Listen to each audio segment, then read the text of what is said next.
তো গাইস এখন ডিনার করছি আমি ভাবছি ডিনারটা একটু শেয়ার করি।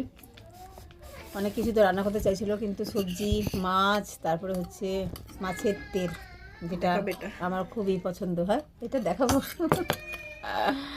এই যে মাছের তেলও আছে, আমি তো খেয়ে নিলাম, অনেকগুলো ভাত খেয়ে নিয়েছি, কিন্তু সেই জন্য মানে আমি ভুলে যাই, সময় সময় ভিডিও করতে ভুলে যাই, আবার হচ্ছে গল্পের তালে থাকি এখন। আবার এই যে মাছটা, মাছের তেলটা আমার আবার বৌমা বলছে যে দেখাও, এই যে মাছের তেল এখানে, আর মাছ আছে, মাছও অনেকগুলো খাওয়া হয়ে গেল আমার।